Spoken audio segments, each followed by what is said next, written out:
ഒരു കാര്യം ഞാൻ പറയാം, BJP-ക്കാർ കേരളത്തിൽ ഇത്തവണ ഒറ്റ സീറ്റ് പോലും പിടിക്കില്ല.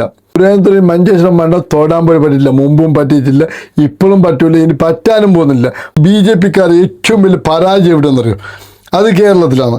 സെലിബ്രിറ്റി അല്ല, ചിലപ്പോൾ സൽമാൻ ഖാൻ, ഷാറുഖ് ഖാനെ, മമ്മൂട്ടിനെ നിർത്തിയാലും BJP-ക്ക് നിർത്തിയാൽ സെലിബ്രിറ്റി ആരും നോക്കില്ല. കേരളക്കാർ അത്ര മണ്ടന്മാരൊന്നുമല്ല. 5527 RSS ശാഖകളുള്ളത് എവിടെയെന്നറിയോ? കേരളത്തിലാണ്. പ്രിയമുള്ളവരെ നമസ്കാരം, മിന്നൽ നിച്ചുവാണ്. ഒരുപാട് ആൾക്കാരെ പേടിയാണ്, ഒരുപാട് ആൾക്കാർ മെസ്സേജ് അയച്ചും കാര്യങ്ങൾ ഒരുപാട് ചോദിക്കുന്നുണ്ട്. അവരുടെ പേടിക്ക് ഉള്ളൊരു വീഡിയോ ആണ് ഞാൻ ഇത് ഇറക്കുന്നത്. ഒരുപാട് ആൾക്കാർ ചോദിക്കുന്നത് ഈ പ്രാവശ്യം ഒരുപാട് സീറ്റ് BJP-ക്ക് പോകും കേരളത്തിൽ നിന്നൊക്കെ ഒരു പറയുന്നുണ്ട്. 140 മണ്ഡലത്തിൽ ഏതൊക്കെ പോകുന്നുണ്ടെന്നൊക്കെ ഒരുപാട് ആൾക്കാർ ചോദിക്കുന്നുണ്ട്. അതിനുള്ള ഉത്തരമായിട്ടാണ് ഞാൻ പറഞ്ഞത്. ഒരു കാര്യം ഞാൻ പറയാം, BJP-ക്കാർ കേരളത്തിൽ ഇത്തവണ ഒറ്റ സീറ്റ് പോലും പിടിക്കില്ല, അത് ഞാൻ ഉറപ്പ് തരാം. അപ്പോൾ ഒരുപാട് പറയുന്നുണ്ട് ശബരിമല സ്വർണ്ണ കേസുണ്ട്, പിന്നെ ഒരുപാട് അങ്ങനത്തെ കേസുകളുണ്ട്, അതുകൊണ്ട് ഈ പ്രാവശ്യം ഭരണം BJP-ക്ക് അല്ല കോൺഗ്രസ് ഭരിക്കോ കയറണം, ഒരുപാട് ആൾക്കാർ ചോദിക്കുന്നുണ്ട്. ഈ പ്രാവശ്യമല്ല, 2050 വരെ കമ്മ്യൂണിസ്റ്റ് ആയിരിക്കും, LDF സർക്കാരായിരിക്കും കേരളം ഭരിക്കുന്നത്, അതിൽ യാതൊരു തർക്കമില്ല. പക്ഷേ ഈ പ്രാവശ്യം ഒരുപാട് സീറ്റ് കോൺഗ്രസ് പിടിക്കുമെങ്കിലും ഭരണവന്മാർക്ക് കിട്ടൂല. പിന്നെ BJP ഒറ്റ ഒരു സീറ്റ് പോലും കേരളത്തിൽ പിടിക്കില്ല, അത് ഞാൻ ഉറപ്പ് തരാം. അങ്ങനെ പറയുമ്പോഴത്തേക്ക് മഞ്ചേശ്വരം മണ്ഡലം സുരേന്ദ്രൻ കൊണ്ടുപോകും. സുരേന്ദ്രൻ മഞ്ചേശ്വരം മണ്ഡലം തൊടാൻ പോയി പറ്റില്ല, മുമ്പും പറ്റിയിട്ടില്ല, ഇപ്പോഴും പറ്റൂല, ഇനി പറ്റാനും പോകുന്നില്ല. മഞ്ചേശ്വരം മണ്ഡലം എന്ന് പറയുമ്പോഴത്തേക്ക് ലീഗിനുള്ളതാണ്. അവിടെ എന്തായാലും മഞ്ചേശ്വരം മണ്ഡലത്തിൽ 3ാം സ്ഥാനം LDF എന്തായാലും വരാൻ പോകുന്നില്ല. 2ാം സ്ഥാനം BJP-ക്ക്, 1ാം സ്ഥാനമാണ് ഈ മുസ്ലിം ലീഗിന്. അതുകൊണ്ട് ഒരിക്കലും സുരേന്ദ്രൻ ഉണ്ടല്ലേ ആ സ്വപ്നം കാണണ്ടേ വേണ്ട. പിന്നെ കേരളത്തിൽ ഈ പ്രാവശ്യം എൻ്റെ ഒരു വാക്കേട്ടിൽ ഒറ്റ സീറ്റ് പോലും പോകുന്നില്ല. അപ്പോൾ ആ തിരുവനന്തപുരത്തൊരു സീറ്റ് പോയിട്ടില്ല. അതൊരു വ്യക്തിയെ നോക്കിയിട്ട് ആദ്യം എല്ലാവരും വോട്ട് ചെയ്തിട്ട് വിജയിപ്പിച്ചതാണ്. എന്നിട്ട് BJP-കാരൻ്റെ പറഞ്ഞിട്ടുണ്ട് അയാളാളെ മോശം, അയാളൊന്നും ഇതാവുന്നില്ല എന്നിട്ട്. പിന്നെ കേരളത്തിൽ നിന്ന് പറയുമ്പോഴത്തേക്ക് ഒരിക്കലും കേരളം എന്ന് പറയുമ്പോഴത്തേക്ക് LDF സർക്കാരിനുള്ളതാണ്, അത് LDF-നുള്ളതാണ്. പക്ഷേ പറയുമ്പോഴത്തേക്ക് ഒരുപാട് സീറ്റൊക്കെ UDF-കാർ ഈ പ്രാവശ്യം പിടിക്കും. മുമ്പത്തെ പോലെ സീറ്റൊന്നും കിട്ടില്ല LDF-ന്.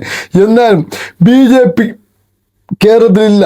5527 RSS ശാഖകളുള്ളത് എവിടെയാണെന്നറിയോ? കേരളത്തിലാണ്. എന്നിട്ടും അവന്മാർക്ക് കേരളത്തിൽ സീറ്റ് എടുക്കാൻ പറ്റില്ല, അതൊരു പരാജയം തന്നെ. ഈ BJP-ക്കാർ ഏറ്റവും വലിയ പരാജയം എവിടെയെന്നറിയോ? അത് കേരളത്തിലാണ്. അത് കേരളത്തിൽ ഏറ്റവും കൂടുതൽ അവർ ഇലക്ഷൻ പണം ഇറക്കിയത് എടുക്കുന്നറിയോ? അതും കേരളത്തിലാണ്. പക്ഷെ കേരളത്തിൽ എവിടെ എടുക്കുന്നറിയോ? അത് മഞ്ചേശ്വരം മണ്ഡലത്തിലാണ്. എന്നിട്ട് അവർ പരാജയപ്പെട്ടിട്ടേ ഉള്ളൂ ഇതുവരെ. ഏനും പരാജയം മാത്രമേ ഉള്ളൂ. BJP-ക്ക് കേരളത്തിലേക്ക് പരാജയമില്ല. കർണാടകയിലോ ആന്ധ്ര അതെല്ലാം വേറെ കാര്യം. കേരളത്തിൽ BJP-ക്കാർക്ക് ഒരു ഇതുമില്ല. പക്ഷേ ഏറ്റവും കൂടുതൽ RSS മെമ്പർമാരുള്ളതും ശാഖകളുള്ളതും അതൊക്കെ കേരളത്തിലാണ്.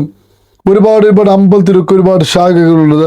ഒരുപാട് ആൾക്കാരൊക്കെ കുറേ നാൾ പോകുമ്പോൾ മാറ്റി ചിന്തിക്കുന്നുണ്ട്. പക്ഷേ എന്ന് പറയുമ്പോഴത്തേക്ക് കേരളത്തിൽ എവിടെയെങ്കിലും കമ്മ്യൂണിസ്റ്റം ഇല്ലായിരുന്നെങ്കിൽ കേരളത്തിൻ്റെ അവസ്ഥ എന്തായിരുന്നെന്ന് അറിയോ?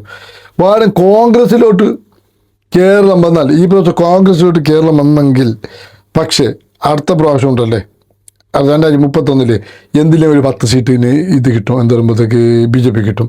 അത് കമ്മ്യൂണിസ്റ്റ് വന്നാൽ വീണ്ടും അവർ 0 ആവും. അതുകൊണ്ട് കമ്മ്യൂണിസ്റ്റ് അല്ല. ഒരുപാട് ആൾക്കാർ പറയുന്നു 10 വർഷമായി മടുത്തു. എന്ത് മടുത്തത്? പട്ടിണി പാവങ്ങൾക്ക് ഏറ്റവും നല്ലത് ഒരു കമ്മ്യൂണിസ്റ്റേ ആയിട്ടുള്ളൂ. LDF-ന് പട്ടിണി പാവങ്ങൾക്കും ഒരുപാട് കാര്യങ്ങൾക്കൊക്കെ കമ്മ്യൂണിസ്റ്റിനായിട്ടുള്ളൂ. ഈ മക്കളെ വിദ്യാഭ്യാസത്തിന് പരമായിട്ടും പിന്നെ ഈ റേഷൻ്റെ ഇതായിട്ടും പിന്നെ പാവങ്ങൾക്ക് പെൻഷൻ്റെ കാര്യത്തിലും അങ്ങനെ ഒരുപാട് കാര്യത്തിലും കമ്മ്യൂണിസ്റ്റിൻ്റെ ഉത്തമം. കേരളത്തിനെ രക്ഷിക്കാൻ കമ്മ്യൂണിസ്റ്റ് ഇല്ല ഈ കേരളം താറുമാറാകും. അത് വേറെ കാര്യം. പിന്നെ ഒരുപാട് ആൾക്കാർക്ക് പേടി BJP വരും എന്നല്ലേ. BJP വരുന്നില്ല. ഞാൻ ഒരു കാര്യം പറയുന്നത്, ഒരുപാട് മണ്ഡലത്തിൽ BJP-ക്ക് ഇവിടെ സാധ്യത കൂടുതലുള്ള മണ്ഡലം, ആ മണ്ഡലത്തിലൊക്കെ നിങ്ങളുണ്ടല്ലേ ആളെ നോക്കണം. അല്ലാത്തൊരർത്ഥമൊക്കെ കമ്മ്യൂണിസ്റ്റിന് വോട്ട് ചെയ്യണ്ട. കമ്മ്യൂണിസ്റ്റ് എന്ന് പറയുമ്പോഴത്തേക്ക് കേരളത്തിനെ രക്ഷിക്കാൻ ഇതുവരെ രക്ഷിച്ചിട്ടുള്ളതും രക്ഷിക്കാൻ പോകുന്നതും എല്ലാം ഉള്ളത് കമ്മ്യൂണിസ്റ്റ് തന്നെ.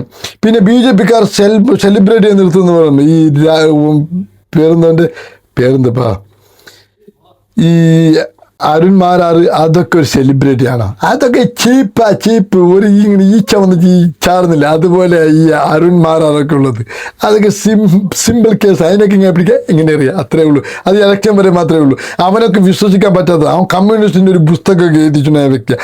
അവിടുന്ന് എന്തോ ഇതായിട്ട് അമ്പതൊക്കെ കോൺഗ്രസ് വന്നു, BJPക്ക് നാളെ അവൻ തന്നെ ഒരു പാർട്ടി രൂപീകരിക്കും, അത് വേറെ കാര്യം. പിന്നെ പറയുമ്പോഴത്തേക്ക് സെലിബ്രിറ്റി അല്ല, ചിലപ്പോൾ സൽമാൻ ഖാൻ, ഷാറുഖ് ഖാനെ, മമ്മൂട്ടിനെ നിർത്തിയാൽ തന്നെ BJPക്ക് നിർത്തിയാൽ സെലിബ്രിറ്റി ആരും നോക്കില്ല. കേരളക്കാർ അത്ര മണ്ടന്മാരൊന്നുമല്ല കേരളക്കാർ. കേരളവും ഒരു ബുദ്ധിയുള്ള ജീവിയുള്ളത് ഈ ലോകത്ത് വെച്ച് തന്നെ ഉള്ളത് ബുദ്ധിയുള്ള ആൾക്കാർ. അതുകൊണ്ടുണ്ടല്ലേ ഈ ഉമ്മാർ ഒരിക്കലും ഇത് വരാൻ പോകുന്നില്ല. എന്ന് പറയുമ്പോഴത്തേക്ക് BJP വരാൻ പോകുന്നില്ല. BJP ഉദിക്കാനേ പോകുന്നില്ല. അവരെ ഒരു ഓറഞ്ച് എന്ന് പറയുമ്പോഴത്തേക്ക് സൂര്യൻ ഉദിക്കുന്നു, അത് കേരളത്തിൽ നടക്കൂല, അത് വേറെ കാര്യം. പിന്നെ പറയുമ്പോഴത്തേക്കും ഒരുപാട് ഒരു ഫണ്ട് റേസ് ചെയ്യുന്നുണ്ട് കേരളത്തിൽ ഒരുപാട് ഫണ്ട് റേസ് ചെയ്യുന്നുണ്ട്. എന്ന് പറയുമ്പോഴത്തേക്ക് ഒരു മില്യൺ കണക്കിന് ഇപ്പോൾ ഫണ്ടൊക്കെ കേരളത്തിലേക്ക് ഡെയിലി ഒഴുകുന്നുണ്ട് BJPക്കാർക്ക്. അതുകൊണ്ട് BJPക്ക് ഒരുപാട് നോർത്ത് ഇന്ത്യക്ക് ഒരുപാട് സ്പോൺസേഴ്സ് കാര്യങ്ങളൊക്കെ, കേരളത്തിലേക്ക് മാത്രമായിട്ട് ഒരുപാട് സ്പോൺസേഴ്സ് ഉള്ള. കേരളം എങ്ങനെ പിടിച്ചെടുക്കണം, അതൊക്കെ സ്വപ്നങ്ങൾ മാത്രമേ ഉള്ളൂ. യുവന്മാരെ അടുത്ത പ്രാവശ്യം നോക്കുമ്പോഴത്തേക്ക് BJPക്കാരൊന്ന് മൈൻഡ് ചെയ്യാൻ പോകുന്നില്ല. എന്താ കേരളത്തിൽ ഒരു സീറ്റും കിട്ടുന്നില്ല, കിട്ടാതാകുമ്പോഴത്തേക്ക് എന്ത് കാര്യം? അവർക്ക് പറയുമ്പോഴത്തേക്ക് ഫണ്ട് വെറുതെ വേസ്റ്റാണ്. ഇപ്പം വേസ്റ്റ് ചെയ്തുകൊണ്ടിരിക്കുക ഫണ്ട്. ആ ഒരു സംഭവങ്ങളൊക്കെ ഉണ്ട്.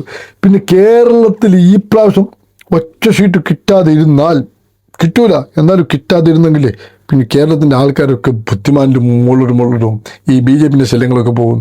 പിന്നെ ഒരുപാട് ആൾക്കാർ കവന്മാരെന്തെന്ന് പറയും, ഒരുപാട് ഈ പ്രമാണിമാരൊക്കെ പേടിപ്പിച്ചിരിക്കുക. നിങ്ങൾ അങ്ങനെ കൊടുക്കും, ഇങ്ങനെ കൊടുക്കും, മറ്റേ കൊടുക്കും, മറച്ച് കൊടുക്കും എന്നൊക്കെ പറഞ്ഞിട്ട് അതൊക്കെ നടക്കാൻ പാടില്ല.